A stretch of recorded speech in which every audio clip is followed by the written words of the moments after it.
Madame, Monsieur, bonsoir, bienvenue dans votre édition. Voici les titres. L'étau se resserre sur l'Algérie et le Polisario.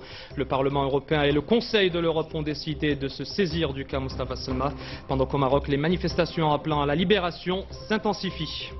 Le procès du député hollandais d'extrême droite suspendu jusqu'à demain après-midi, poursuivi dès aujourd'hui pour incitation à la haine raciale. Geert Wilders a récusé ses juges, il risque jusqu'à 1 an de prison. L'Europe en alerte face à la menace d'attentats terroristes. Les États-Unis et le Japon recommandent à leurs ressortissants de ne pas se rendre sur des sites sensibles en France, en Allemagne ou encore en Grande-Bretagne.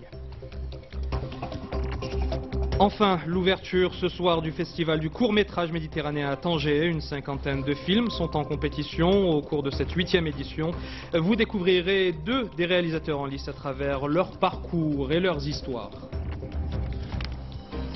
Et en ouverture de cette édition, la mobilisation marocaine en solidarité avec Mostafa Selma qui finit par payer. Le Parlement européen et le Conseil de l'Europe viennent en effet de décider de se saisir de ce dossier.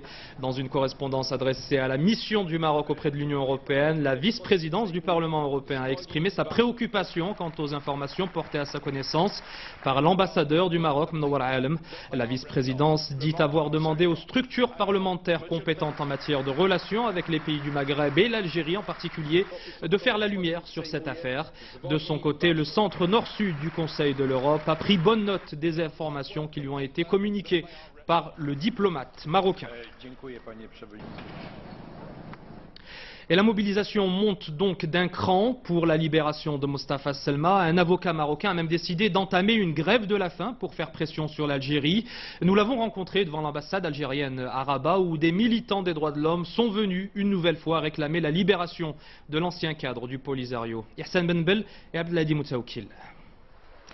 Voilà maintenant 5 longues journées qu'Ishaq Charba refuse de se nourrir. Cette grève de la faim est le seul moyen dont cet avocat dispose pour faire entendre sa voix.